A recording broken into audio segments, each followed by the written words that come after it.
Chega de moleza, vamos trabalhar? Vamos estudar mais um pouquinho a palavra de Deus? Hoje nós vamos começar uma matéria que os alunos estão pedindo e é fundamental. Chama soteriologia, ou seja, doutrina da salvação. Doutrina da salvação. Essa é a mais importante. Se fosse escolher um tema da Bíblia, qual que é o tema mais importante da Bíblia? É este, é a nossa salvação. Tem muitas ciências, por exemplo, a engenharia ela é importante para a nossa vida, a medicina e tantas ciências auxiliares são importantes para a nossa vida, mas para a nossa vida temporal, para a nossa vida material. Estas ciências, engenharia, medicina, administração, enfim, biologia, enfim, todas essas ciências, elas são boas, elas nos ajudam na vida material, mas não resolvem o nosso problema espiritual. Você sabia disso? O único livro que resolve de fato, com precisão, com exatidão, a nossa questão espiritual é a Bíblia. E o tema mais importante da Bíblia é a salvação. Se fôssemos escolher um versículo da Bíblia, falar qual é o versículo mais importante da Bíblia? São milhares de versículos, mas só pode escolher um.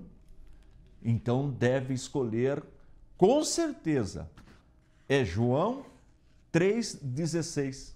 Diz assim: porque Deus amou o mundo de tal maneira que deu seu Filho unigênito, para que todo aquele que nele crê não pereça, mas tenha vida eterna. Esse é o texto, aliás, a maioria dos evangélicos decora esse texto e com razão, faz muito bem, porque ele é o mais importante da Bíblia.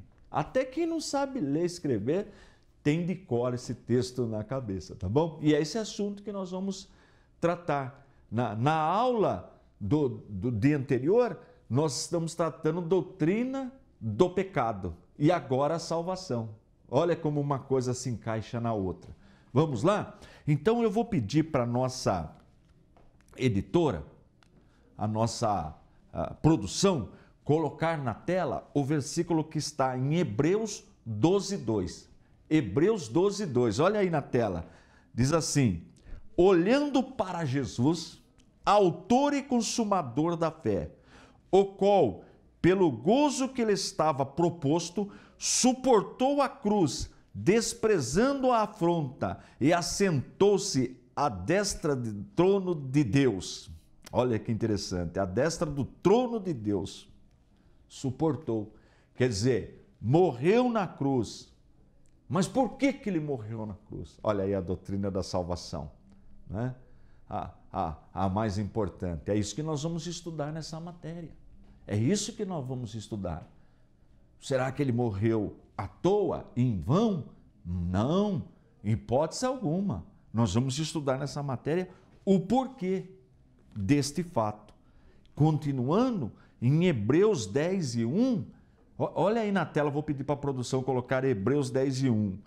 Diz assim: porque tendo a lei a sombra dos bens futuros, e não a imagem exata das coisas, nunca pelos mesmos sacrifícios que continuamente se oferecem cada ano, pode aperfeiçoar os que a eles se chegam. Ou seja, quando nós começamos a estudar os 5 primeiros livros da Bíblia, principalmente o livro de Levítico, onde nós vemos a questão da lei, dos sacrifícios, o que o texto está falando? Todos aqueles sacrifícios eram apenas uma sombra do verdadeiro sacrifício que iria acontecer. E qual é o verdadeiro sacrifício? Qual foi o verdadeiro sacrifício? O realizado por Jesus Cristo na cruz do Calvário. Por isso que nós cristãos ensinamos que Ele é o Cordeiro de Deus que tira o pecado do mundo. Lembra da doutrina do pecado? A marteologia que nós estamos aprendendo?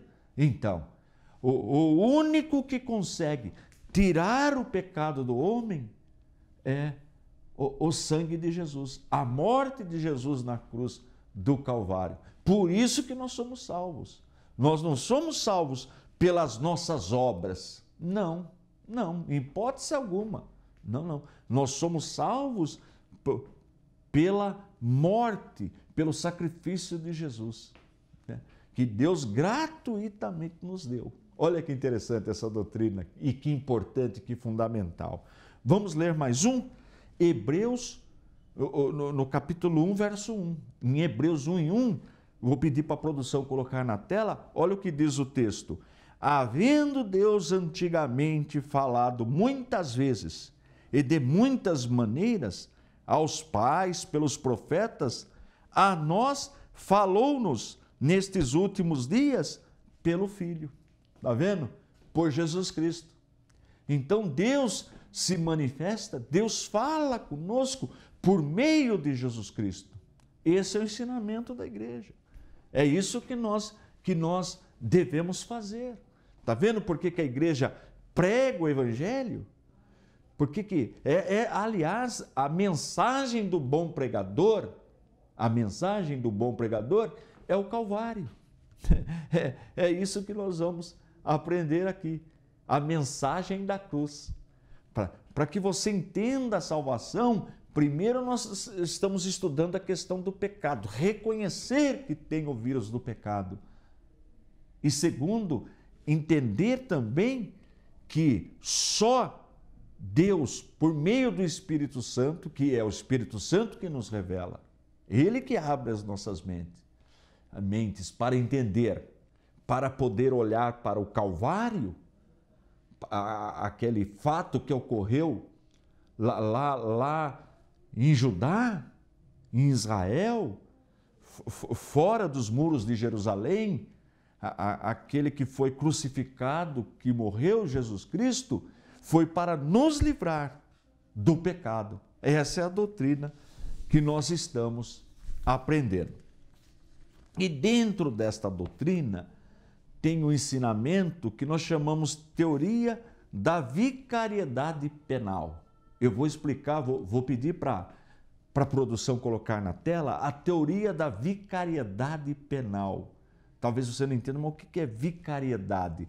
Então você vai entender agora. Olha só, a vicariedade, olha aí entre parênteses, substituição penal, no sentido salvífico, explica-nos, conforme o pensamento dos reformadores e a prática do evangelismo, qual a razão crucial da morte de Cristo, fornecendo a compreensão de que essa morte se refere exclusivamente ao compromisso assumido por Jesus de todas as nossas penalidades. Olha que coisa maravilhosa! Ou seja, o que é essa vicariedade penal? É a substituição. Então vamos entender. Uma pessoa está condenada à morte. Então, uma pessoa está condenada à pena de morte porque cometeu delitos e a lei condenou esta pessoa à pena capital, pena de morte. E agora? Essa pessoa não tem como pagar o delito que cometeu. Por isso que está condenada à pena de morte. Mas daí vem alguém que se oferece para pagar a pena daquela pessoa, ou seja, morrer no lugar daquela pessoa. Então isso é a vicariedade, ou seja, a substituição penal. A pena daquela pessoa vai ser paga por uma outra pessoa. Olha que coisa interessante. É essa a teologia, a doutrina que nós ensinamos. Ou seja, todos pecaram. Se o salário do pecado é a morte, se a pessoa que pecar morre e todos pecaram, logo nós estamos todos condenados à morte. Não é a morte física simplesmente sair do corpo, não. É a morte eterna. E o que é a morte eterna? É ficar eternamente distante de Deus. Esta é a morte eterna. Porque pecou. E Deus não mente. Deus não é homem para que minta. Deus é perfeito. Não há variação nele. Então Deus disse: a alma que pecar, esta morrerá. O que Deus está falando? A pessoa que pecar, aí alma é traduzido por pessoa, a pessoa que pecar, esta morrerá. Ora, se todos pecaram, todos estão condenados à morte. Daí entra então a teoria, o ensinamento da vicariedade penal, tá bom? Eu vou falar mais sobre isso aí para que fique bem entendida esta doutrina, mas não é agora não. Deixa eu chamar o intervalo. Quando eu voltar, eu volto novamente nesse assunto, tá bom?